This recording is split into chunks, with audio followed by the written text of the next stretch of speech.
Pada hari Rabu bulan yang lalu, tepatnya 16 Februari 2022, kita ada melaksanakan sosialisasi anti korupsi juga di lingkungan instansi dan ormas. Nah, oleh karena itu ini ada rekaman video Bapak Deputi Bidang Pendidikan dan Peran Serta Masyarakat. Nah, jadi sambil kita santai sebelum masuk materi, kita dengarkan rekaman video dari Bapak Deputi, Bapak Direktur Pendidikan dan Peran Serta Masyarakat KPK RI. Assalamualaikum warahmatullahi wabarakatuh. Yang saya hormati dan saya banggakan Bupati Barito Kuala, Ibu Hajah Nur Widiani AS Sarjana Hukum, Kepala BPKP Perwakilan Kalimantan Selatan Bapak Rudi M. Harapa PhD, Perwakilan Penyuluh Anti Korupsi Kabupaten Barito Kuala, dan seluruh hadirin yang hadir pada kegiatan ini. Salam sejahtera untuk kita semua, salam sehat, salam, Om Swastiastu, Namo Buddhaya, salam kebajikan. Pegadaian lebih maju satu langkah, menyelesaikan masalah tanpa masalah. Kalau kita ingin hidup lebih barokah, mari kita perbanyak hamdalah. Bismillah, alhamdulillah, wassalatu wassalamu ala rasulillah. Alhamdulillah. Puji dan syukur marilah kita panjatkan kehadiran kita Nairobi. Bahwasanya alhamdulillah wa syukurillah kita semua dalam keadaan sehat walafiat. Tiada kurang satu apapun juga, sehingga kita semua dapat hadir dalam acara aksi penyuluh anti korupsi Kalimantan Selatan Kabupaten Barito Kuala, APIK Kalsel, aksi penyuluh anti korupsi berintegritas. Saya mewakili pimpinan KPK sangat mengapresiasi langkah yang telah dilakukan oleh para penyuluh anti korupsi di Kalimantan Selatan Kabupaten Barito Kuala ini dalam melakukan kegiatan pendidikan dan sosialisasi anti korupsi seperti sekarang ini. KPK sendiri memiliki trisula strategi pemberantasan korupsi. Yang pertama melalui pendidikan, di mana kita menanamkan nilai-nilai anti korupsi, nilai-nilai integritas kepada setiap insan masyarakat Indonesia agar mereka paham terkait dengan korupsi dan dampaknya, sehingga mereka tidak ingin melakukan korupsi.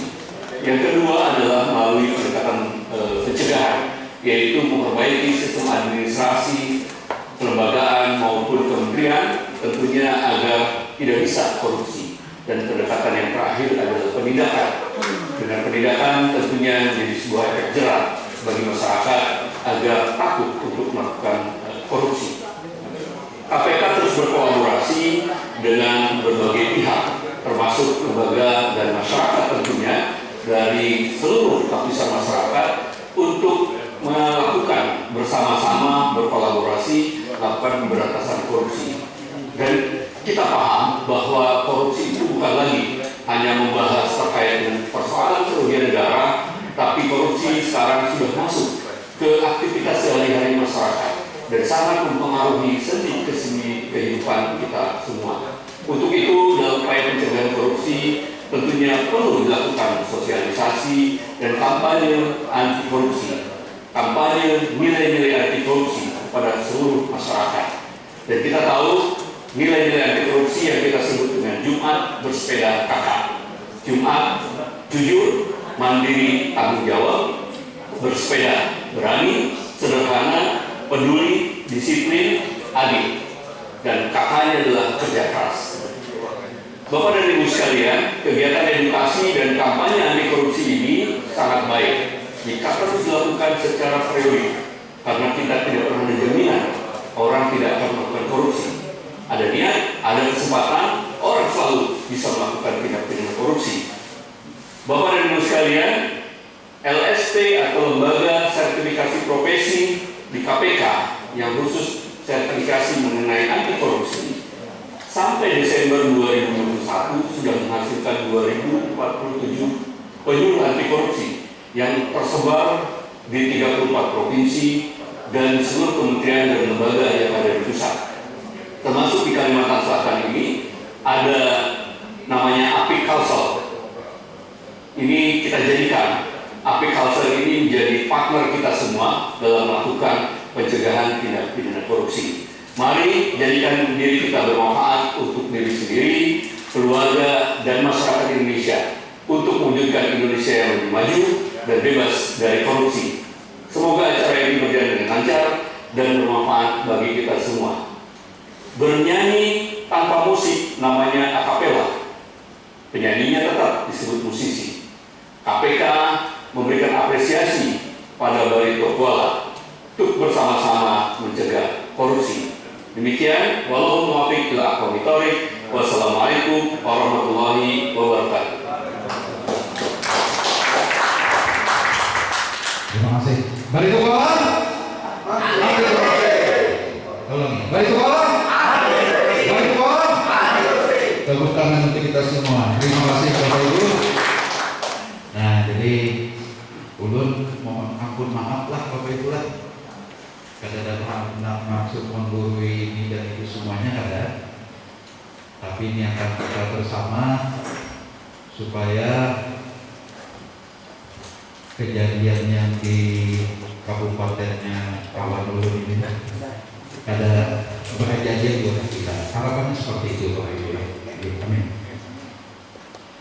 Bapak Ibu, ulun akan menyampaikan ini materinya mudah saja, budaya anti korupsi. Jadi karena yang tentang korupsi dalam jasa konstruksi ini kawan dulu yang akan menyampaikan, karena kami dari penyuluh anti korupsi ini ada beberapa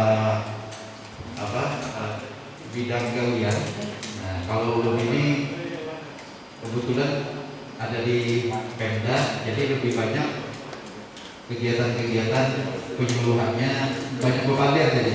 Nah, banyak bepader, banyak menyampaikan, ya menasihati itu pada itu pakai bahkan kita menasihati pemantauan. Pokoknya menasihati lalu ngomong yang mungkin ya. Kita bepader-paderan aja Bapak Ibu lah. Jadi mohon izin, tidak maksud menggurui hubungan pihak. Nah, untuk hari ini kita akan membangun mindset pola pikir budaya anti korupsi. Nah, sebelumnya Bapak Ibu, tadi Kasatgas 2 menyampaikan bahwa yang jadi penyuluh anti korupsi ini kami berikan sedikit ilmu, sedikit pembelajaran. Kemudian dari KPK akan memberikan sertifikat Bapak Ibu. Nah, jadi ini sertifikat pembelajaran kami, pengertian dasar. Nah, masih umum karena belum di tingkat awal Bapak Ibu. Nah, kemudian ada sertifikat sosialisasinya. Nah, jadi Bapak Ibu, setelah ini baru kami dilakukan tes wawancara Bapak Ibu. Nah, setelah tes wawancara keluarlah sertifikat dari LSP KPK. Ini berlakunya 3 tahun. Jadi kalau sudah 3 tahun diperbarui lagi. Minimal program kerja kami sosialisasi seperti ini 1 tahun sekali Bapak Ibu, minimal. Kalau tidak melaksanakan sama sekali,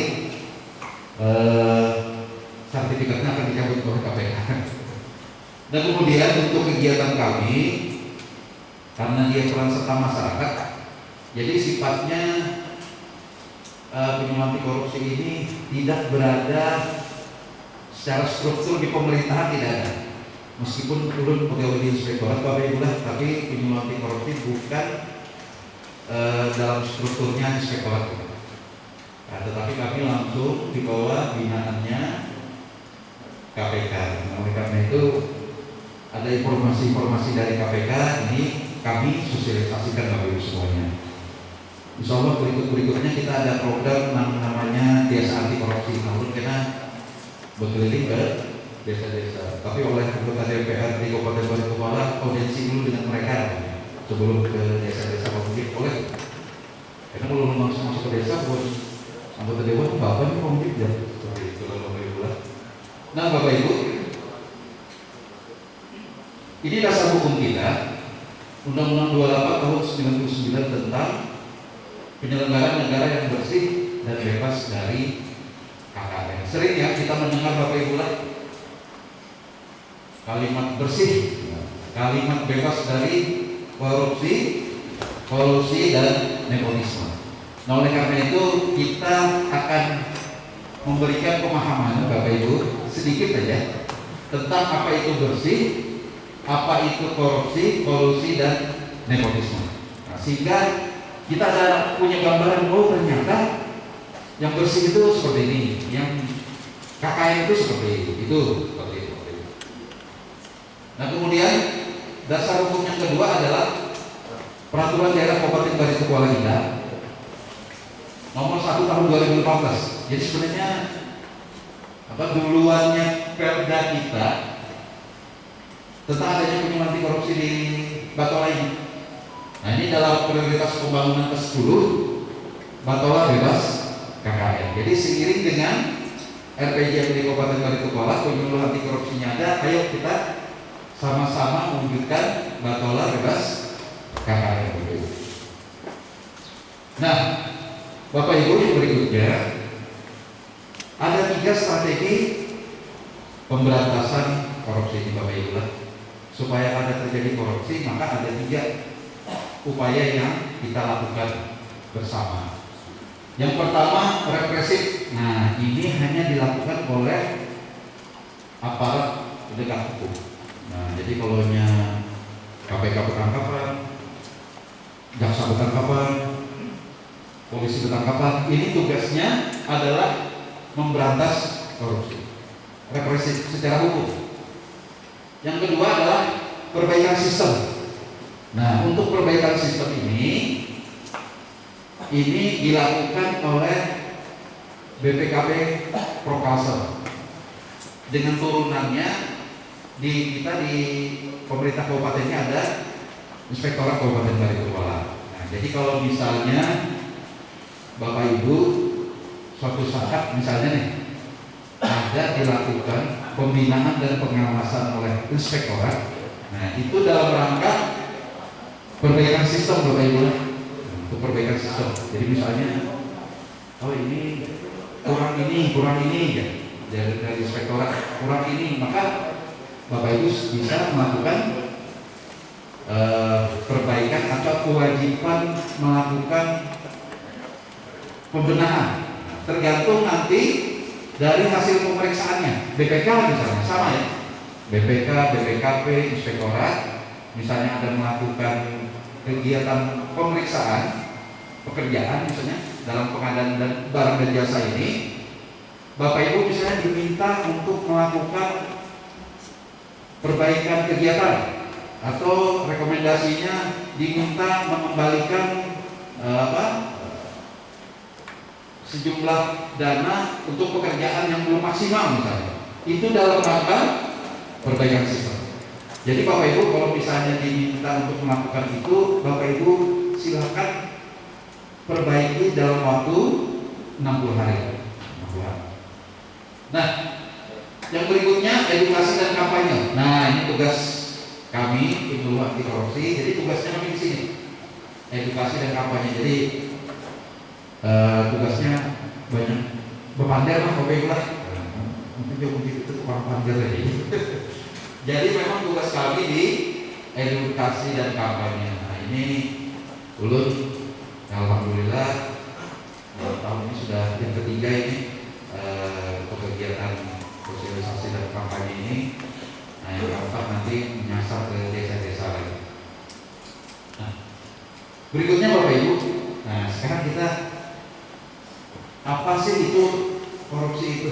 Nah, di dalam benak Bapak Ibu korupsi itu apa? Penyakit kah? Virus kah? Apa ya Allah? Nah, ulun hendak kita ini kan ada tes jawab benar ada Bapak Ibu lah.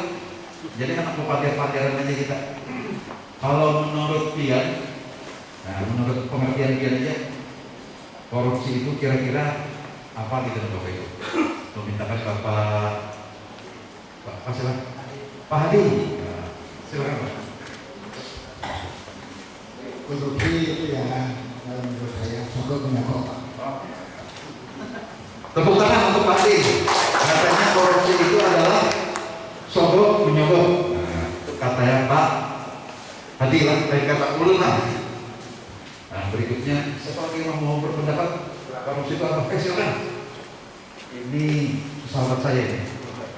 Silakan Pak. Menurut saya korupsi itu adalah kegiatan yang melanggar hukum. Kegiatan melanggar hukum. Iya, melanggar hukum. Pidana maupun pidana. Tepuk tangan Untuk Pak sahabat. Berapa tahun kita nggak ketemu ya? Biasanya sama Pak Rahman gitu. Nah jadi tadi kata beliau, korupsi itu adalah perbuatan melanggar hukum baik pidana maupun perdata. Satu lagi yang ibu-ibunya ada. Oh, ibu kami sudah sering berurusan apa ya? Satu lagi. Yang Mursalin.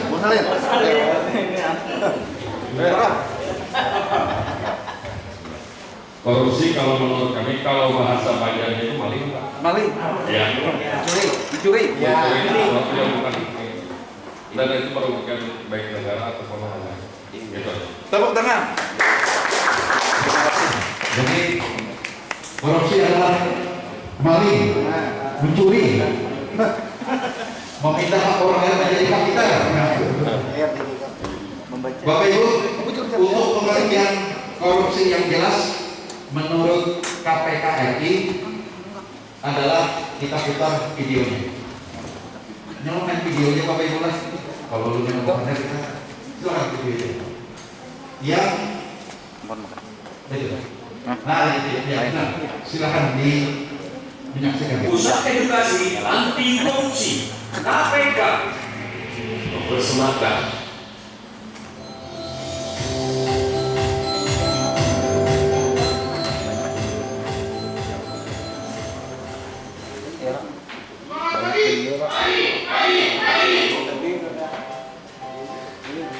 pengertian untuk bentuk contoh kasus dan penyebab korupsi.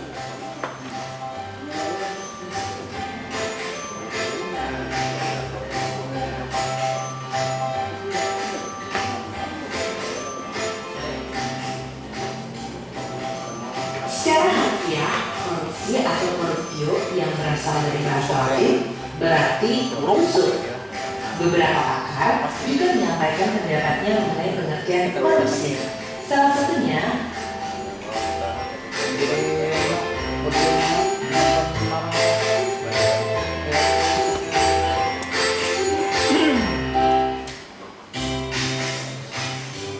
korupsi sudah sangat meresahkan.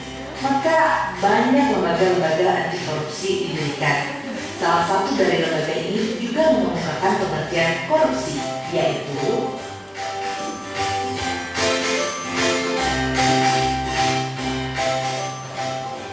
secara yuridis, definisi korupsi telah jelas dan gamblang tertulis dalam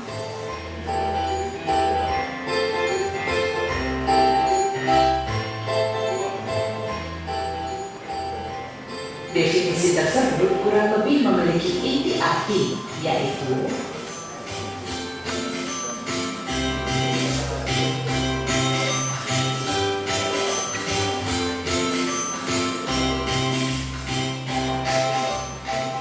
sesuai Undang-Undang Nomor 31 Tahun 1999, tindak pidana korupsi atau tipikor terbagi menjadi 7 bentuk yang pada awalnya dibagi menjadi 30 bentuk.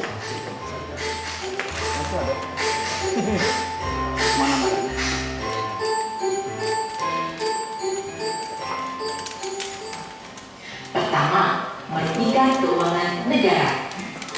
Penyalahgunaan wewenang jabatan atau tindakan yang melanggar kepentingan umum termasuk tindak korupsi karena merugikan keuangan negara. Misalnya, mobil dinas yang disediakan untuk keperluan pekerjaan pejabat negara justru digunakan untuk kepentingan pribadi dan keluarganya. Selanjutnya, suap menyuap. Kasus suap bisa dikatakan populer atau paling sering terjadi. Suap biasanya dilakukan sebagai upaya memuluskan kebutuhan si penyuap dengan memberi sejumlah uang. Contoh kasus suap yang hampir setiap hari kita temui di jalan adalah para pelanggar lalu lintas yang memberi sejumlah uang kepada polisi agar lolos dari hukuman. Ketiga, penggelapan dalam jabatan. Pelaku tindak korupsi ini adalah mereka yang memiliki jabatan tertentu dan melakukan tindakan penggelapan uang atau dokumen berharga lain yang menguntungkan dirinya. Contoh kecil yang mungkin pernah terjadi di sekitar kita adalah menggunakan kwitansi kosong agar nominal uang di dalamnya dapat direkayasa oleh si pelaku. Keempat, pemerasan. Pemerasan merupakan perbuatan pihak yang menyalahgunakan kekuasaannya untuk memaksa orang lain melakukan sesuatu yang menguntungkan dirinya. Contohnya, pungutan liar atau pungli yang dikenakan oleh aparat kepada masyarakat sebagai tarif pengurusan dokumen tertentu. Padahal, seharusnya pengurusan dokumen ini bebas biaya. Kelima, perbuatan curang. Segala bentuk kecurangan termasuk tindak korupsi. Sebagai contoh, pemborong proyek bangunan yang melibatkan kecurangan kontraktor, tukang, ataupun toko bahan bangunan. Keenam, benturan kepentingan dalam pengadaan atau yang dikenal dengan conflict of interest. Maksudnya adalah seorang pejabat yang dihadapkan pada peluang untuk menguntungkan dirinya sendiri, keluarga, ataupun kroninya. Misalnya, meskipun dilakukan tender dalam proyek, pegawai negeri ikut terlibat dalam proses dengan mengikut sertakan perusahaan miliknya. Terakhir adalah gratifikasi. Tindak pidana korupsi ini sangat dekat dengan masyarakat. Bahkan banyak yang tidak sadar bahwa secara tidak langsung mereka melakukan gratifikasi. Gratifikasi merupakan pemberian hadiah dalam bentuk apapun kepada pejabat publik dengan harapan adanya timbal balik dari si penerima. Hadiah yang diberikan bisa berbentuk tiket perjalanan gratis, paket liburan gratis, parsel hari raya, dan lain sebagainya. Anda dapat mencari contoh-contoh lain dari tindak pidana korupsi agar Anda dapat lebih waspada akan tindak pidana korupsi yang mungkin terjadi di sekitar. Dari penjelasan ketujuh bentuk korupsi dan contohnya, dapatkah Anda menelaah apa yang menyebabkan pelaku melakukan berbagai tindak korupsi tersebut? Menurut Gold Theory, faktor-faktor penyebab korupsi ini meliputi 1. Greed atau keserakahan, 2.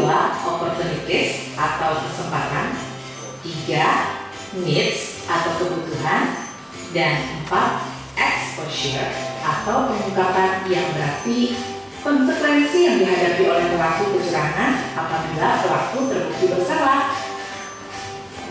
Pendapat lain menyebutkan bahwa korupsi dapat terjadi karena terpaksa, memaksa, dan dipaksa.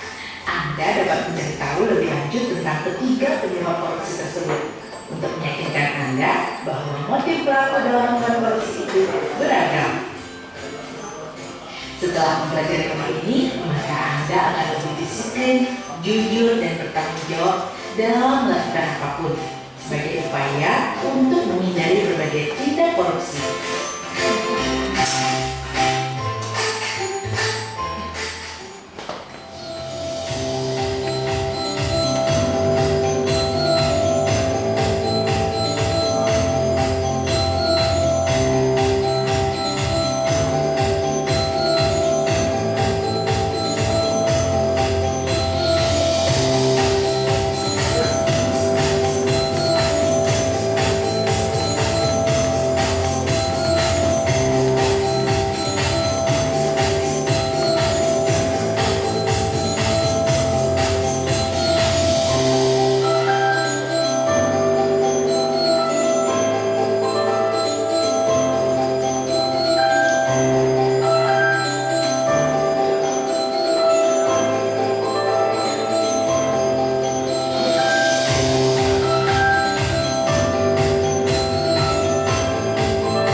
Ya, Bapak Ibu, jadi itu tadi pengertian korupsi. Jadi sudah benar ya Bapak Ibu yang disampaikan 3 orang tadi, suap menyuap, perbuatan melawan hukum, maling. Nah, intinya korupsi itu Bapak Ibu secara undang-undang tipikor itu dilakukan oleh pejabat penyelenggara negara. Jadi yang masuk tindak pidananya kalau dilakukan oleh pejabat penyelenggara negara. Tapi ada klausul yang lainnya mengakibatkan keuntungan diri sendiri atau orang lain, sehingga tindak pidana korupsi itu Bapak Ibu tidak bisa berdiri sendiri. Meskipun awal muasalnya dari penyelenggara negara yang ngajak, ada pengusaha ngajak ini, ngajak itu. Jadi keterkaitan tindak pidana korupsi ini Bapak Ibu adalah di penyelenggara negaranya. Nah, oleh karena itu kawan-kawan PBJ, kalau pengadaan barang dan jasa dijaga benar, dijaga, jangan sampai ada terjadi di kawan-kawan PBJ dulu, karena ini tempat melakukan pengadaannya ya, lelangnya. Nah, lelangnya ada di kawan-kawan Pokja UKPBJ ini. Jadi dari sana. Nah, begitu. Nah, ini contoh aja ya. Begitu ada hubungan antara penyelenggara negara tadi, kawan-kawan Pokja, Paman dan CS-nya dengan hubungan pian, ada main mata, kemudian merugikan keuangan negara, masuk itu tindak pidana korupsi Bapak Ibu. Nah, tapi kalau misalnya hanya pribadi-pribadi, misalnya istri dia, belum minta maaf, istri kita mengambil duit tanpa izin di dompet kita. Jadi, oh boleh. Tanpa izin, tanpa izin.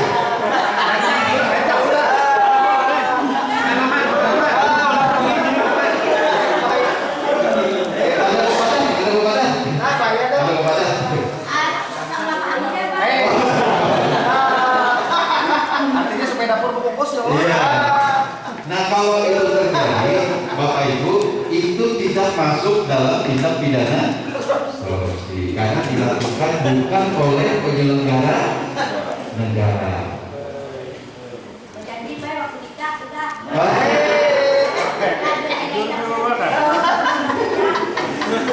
Bingung waktu nikah ya udah. Misalnya anak kita diambil uang misalnya. Nah, tadi disampaikan mencuri, ya memang itu perbuatannya, tapi hubungannya dengan tindak pidana korupsi yang kita menjadi perbuatan melakukan hukumnya apabila kategorinya ada unsur penyelenggara negaranya dan ada keuangan negaranya. Jadi Bapak Ibu, kalau kita ada hubungannya dengan keuangan negara tadi di rumah tangga duit sendiri ini, tapi anak ngambil duit kepada istri mengambilkan kepada, itu perbuatan korupsi tadi, mengambil tanpa izin tadi, perbuatan mengambil hukum, ya, tapi bukan merupakan tindak pidana seperti itu.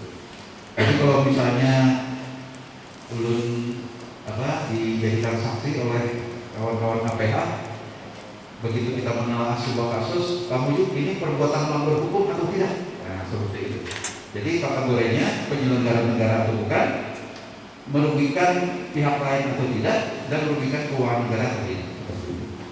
Paham ya Bapak Ibu? Tadi disebutkan pengertian korupsi dari busuk ya. Nah, ini tadi korupsi tindakan yang dilakukan oleh pejabat publik. Intinya adalah di pejabat publik Bapak Ibu. Kalau yang di dalam rumah tangga itu hanya perilakunya, tapi kita berharap di dalam rumah tangga tidak ada terjadi curi-mencuri Bapak Ibu. Terima kasih Bu. Ada asik dulu dari itu Pak.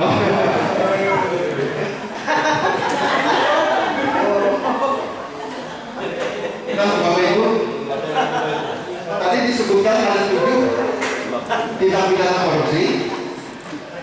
Penyalahgunaan wewenang tadi gambarnya yang itu tadi lah. Nah, jadi maka kalau pian membawa ke kopi shop mobil dinas pian lawan pengusaha itu masuk Pak di penyalahgunaan wewenang. Jadi kalau jangan pakai mobil dinas, mobil yang lain. Oh,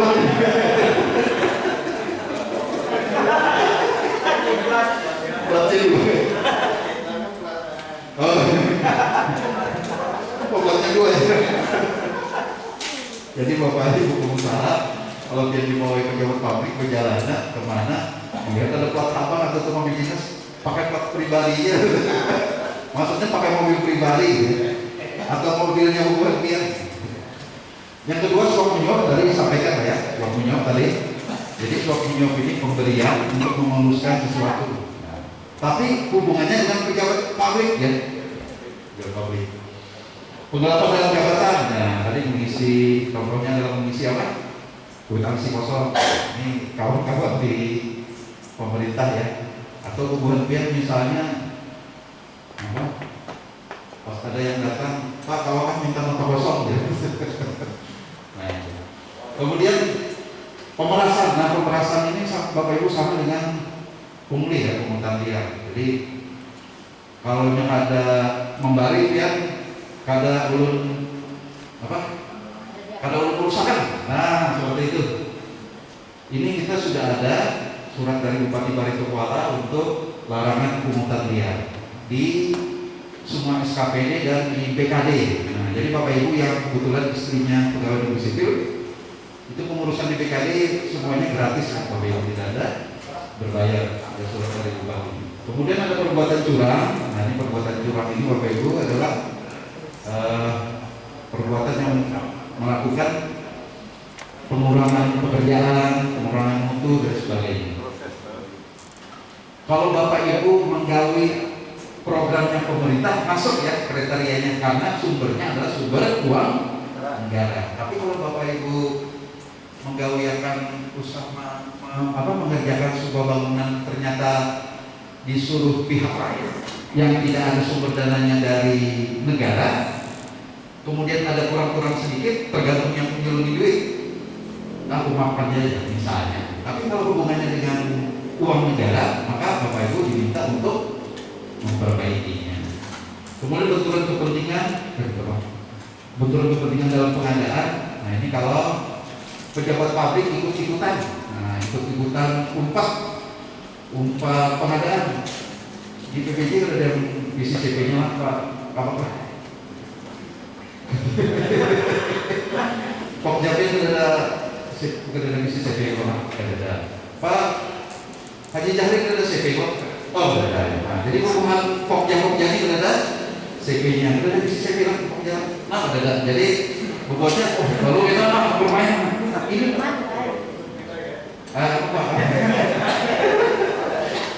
Anu perusahaan. Kedua lah. Nah, dijamin oleh Bapak PPJ kedua di Pokja Pengadaan itu minjam, lagi belum minjam makan jangan juga. Nah, karena yang masalah meminjam nama perusahaan nanti kawan ulun Pak Ahmad Nabihan ini yang akan menyampaikan. Karena beliau kontraktor jamu tadi. Tapi kadang cakap KPK bukan. Nah, kalau gratifikasi ini pemberian Bapak Ibu. Pemberian kepada pejabat pabrik dengan maksud tertentu. Nah, jadi belum ada ini kawan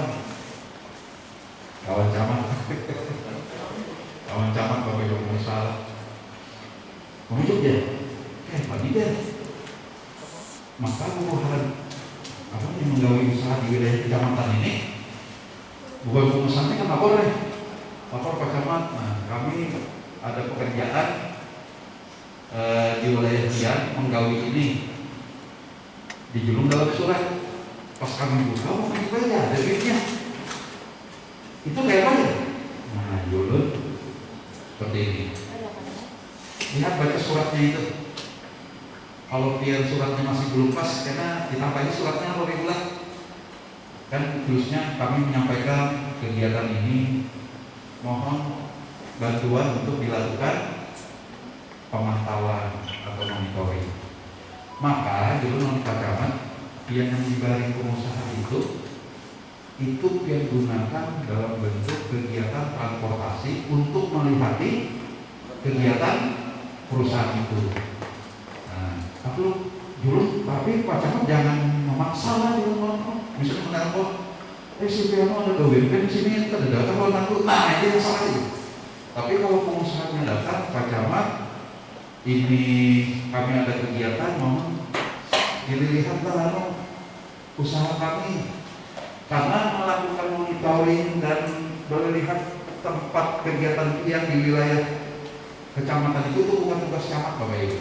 Itu tugasnya Ibu Rere, tugasnya Kabid Bina Marga ya. Ya, Bina Marga itu kalau ngawas itu tugasnya Ibu Rere dan kawan-kawan di sini lah. Tapi kalau pian minta bantuan Pak Camatnya hendak melihati, kemudian pian ada memberikan apakah itu gratifikasi, asal katanya iya gratifikasi, tetapi dibolehkan asal digunakan untuk kegiatan transportasi di luar kota. Tapi dilihat kecamatan dulu, jangan ada dilihat. Nah, ulun di sini adalah kawan yang mengolah apa kemarin dijejak itu, dijejak apa Pak? Pas sebelum lihat ini siapa yang jauhnya itu sebelumnya itu nanti yang di mana dia? Oh ya, sudah apa ya? Bukan kan? Jadi lu telepon, Pak, ini papan proyeknya rusak. Tolong dia perbaiki papan proyeknya. Nah, itu tugas-tugas yang dilakukan sebagai tugas tambahan. Pak, ini papan proyeknya rusak, dia perbaikilah. Jadi, enak pas lu ada menghati lagi ke situ, datang masyarakat macam aja. Kau tak kami yang membuat pegawai di sini, kenapa dulu lah lawanannya. Nah, kegiatan-kegiatan seperti itu bukan masuk kegiatan tupoksinya camat, tapi tupoksinya Guri, tupoksinya Pak Edi. Nah, jadi kalau pian memberi untuk monitoring, untuk memberi Pak Edi dan kawan-kawan Ibu Rita itu kan boleh. Tapi kalau yang minta bantuan Pak Kades, Pak Lurah, Pak Camat dalam rangka memantau itu, asalkan mereka dulu sampai Pak Camat dan Pak Lurah jangan ada memaksa. Nah, jadi pembuatan apa ya, karena mungkin jauh ke tempatnya atau apakah perlu membeli bensin dan sebagainya, itu bisa dikategorikan untuk membantu transportasi. Lalu tanya lagi bebannya, kalau kegiatan sudah tutup Pak, pengojek kalau kegiatan sudah tutup nih, lalu pengusahanya mau bayar ya? Itu apa ya maksudnya aja kategorinya? Nah dulu kalau itu ada yang melakukan itu ditakuti dulu pengusahanya. Ulun kan kalau melarang, kalau membuat memang berbagi rezeki kan. Misalnya saking bingungnya, gawe yang tuntung, bagus dan sebagainya. Kemudian anak berbagi rezeki kenapa menahan? Tapi niatnya asal yang tadi malah. Nah bukan game. Orang tidak akan bisa melarang. Jadi di dalam gratifikasi ini berlaku sifat kearifan lokal. Jadi kearifan lokal ini hal-hal yang berlaku di masyarakat itu tetap dipertahankan. Contoh misalnya dulu di inspektorat kegiatan sosialisasi di desa. Pas balik dari desa lu bisa baras, bisa apa? Bayam, bisa sayur, bisa buah, apakah itu gratifikasi? Ya, tetapi tidak dilarang. Kalau lu menolak pemberian gratifikasi itu bisa mual lah. Ada lagi kami yang punya izin ke sini ya. Tetapi berbeda nyata yang lain. Nyata yang lain itu gini. Pokoknya kami membagi bersupian karena penyidik inspektorat kalau ada temuan kasus di desa kami jangan tapi diperiksa, nah itu sudah salah. Kalau itu kan, bisa lah pemerintah membedakan. Kalau pian kearifan lokal saking bingungnya berbagi rezeki, nah itu lo nggak pernah. Itu masing-masing diri dia. Tetapi yang dilarang pejabat publik meminta. Itu yang tidak boleh. Misalnya, sekian persen pesan kami, nah itu yang tidak boleh. Tapi jangan lupa Bapak Ibu lah, kalau dalam pekerjaan, kalau ada pemeriksaan dari BPK, BPKP atau dari inspektorat pasti minta untuk mengembalikan kegiatan yang kurang lah. Nah, maka itu masih tanggung jawabnya rekanan ya. Nah, masih tanggung jawabnya rekanan. Ini tadi sudah. Nah, Bapak Ibu, 3 kata kunci ini, korupsi, nepotisme, 3-tiganya adalah perbuatan melawan hukum. Nah, jadi benar tadi ya kalau kita nyampaikan korupsi itu adalah perbuatan melawan hukum. Artinya ada hukum yang dilanggar Bapak Ibu. baik itu memperkaya diri sendiri dan orang lain. Kalau kolusi itu adalah adanya kerjasama melanggar perbuatan melanggar hukum yang merugikan orang lain dan masyarakat. Kemudian kalau nepotisme itu ada kepentingan keluarga, tapi melanggar hukum. Kalau perbuatannya tidak melanggar hukum, bujur-bujur aja, meskipun itu keluarga, tidak apa-apa. Seperti itu Bapak Ibu. Jadi Pak Manto kalau ada keluarga dia umpat ikut lelang, tapi tidak melakukan perbuatan melanggar hukum, ya bujur-bujur aja itu boleh kan? Ada Bapak? Boleh. Tapi jangan istri dia, misalnya kawan dia, atau kenalan dia atau keluarga dia boleh. Tapi dia tidak boleh mempengaruhi dalam proses lelang itu. Seperti itu. Jadi intinya adalah perbuatan melawan hukum Bapak Ibu, intinya di situ. Nah, ini baru kita berbicara bersih dan berintegritas. Nah, Bapak Ibu tadi kan disebutkan oleh Bupati kita dan Wakil Bupati di dalam undang-undang bahwa kita harus bersih. Nah, jadi bersih ini 3 kuncinya. Sesuai dengan norma kesusilaan. Norma kesusilaan ini norma dasar ya, artinya yang datang dari sesuatu yang ada bisikan pertama itu. Nah, jadi kalau kita ada melakukan sesuatu, khususnya yang kesalahan, ada bisikan jangan lakukan. Nah, itu ikuti. Itu bisikan pertama itu yang benar. Kemudian norma kepatutan ini tadi adat istiadat atau kearifan lokal yang berlaku. Kemudian norma hukum. Nah, jadi kalau kita sudah bisa melaksanakan pikiran kita tidak ada yang berpikiran jahat, kemudian kita patuh kepada kearifan lokal, adat istiadat, dan sesuai dengan norma hukum, kita bisa dikatakan bersih. Nah, seperti ini. Norma kesusilaan itu adalah suara hati yang. Jadi kalau Bapak Ibu sering mendengar ada suara hati kan, ini maka itu adat istiadat dan peraturan perundang-undangan. Nah, ini kita berbicara integritas. Seluruh pejabat publik dalam melaksanakan tugasnya ini wajib melakukan tanda tanya fakta integritas. Kalau pengusaha ini kan begitu melaksanakan kegiatan kayak ini, ada tanda-tanda fakta integritas juga mereka. Sebelumnya ada ya, waktu lelang ya. Oh, jadi masuk dalam salah satu berkas ya Pak Manto ya, fakta integritas ya. Nah, gitu. Jadi Bapak Ibu artinya sama ya, di kalangan Bapak Ibu sama juga bagi yang mau melakukan lelang, membuat fakta integritas. Kami juga di pemerintahan sama-sama kita melakukan fakta integritas. Nah, sebenarnya fakta integritas itu apa Bapak Ibu? Integritas adalah pola pikir, perasaan, ucapan, perilaku selaras dengan hati nurani dan norma berlaku. Bunyinya kurang lebih sama ya Pak Manto ya. Tidak melakukan KKN, tidak melakukan perbuatan melawan hukum, sama ya. Kalau sama itu. Jadi fakta integritas yang sama-sama kita tanda tangani, intinya di sini harus selaras dengan hati nurani dan norma yang berlaku. Berikutnya, nah ini Bapak Ibu lah. Jadi tadi Direktur Pendidikan dan Peran Serta Masyarakat menyampaikan untuk berintegritas ini ada 9 nilai yang ditawarkan oleh KPK. Mereka menyebutnya adalah Jumat bersepeda kakak. Ini terbagi atas ada nilai inti, ada etos kerja, ada nilai sifat. Nah, kalau ulun jelaskan satu-satu kan habis kan waktu kita sampai sore lah, kebanyakan minat. Nah, untuk mempersingkat ini, untuk integritas ini, ulun putarkan videonya nih.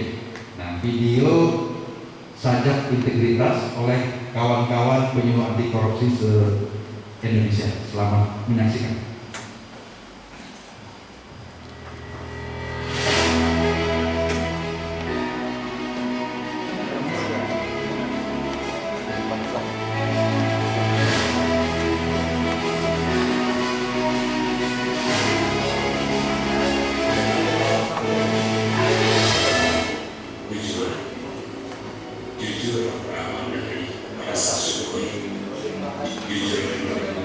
bangsa kita korupsi emas, dan jujur itu dapat membuat kita menjadi pribadi yang bijak. Jadilah bagian dari jual anti korupsi yang menjaga kejujuran dan memberikan kepercayaan, dan semua orang pun bahagia merasakan Indonesia menjadi masyarakat yang jujur dan selalu memberikan kebenaran bersifat apa adanya dan tidak menuntut hal yang lebih, karena yakinlah dari pikiran yang jernih, dari hati nurani yang paling dalam untuk menyampaikan kejujuran itu tidak sulit. Jadilah pribadi yang padan, jujur dari diri sendiri. Berilah anti korupsi yang jujur, yang makmur, dan membangun rasa syukur.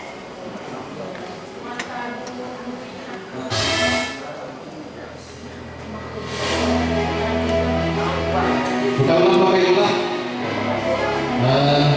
Ini ada 9 nilai integritas.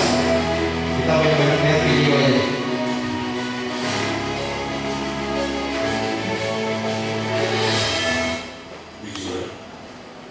Jujur berawal dari rasa syukur. Jujur untuk membuktikan bangsa kita terus makmur, dan jujur itu dapat membuat kita menjadi pribadi yang manjur.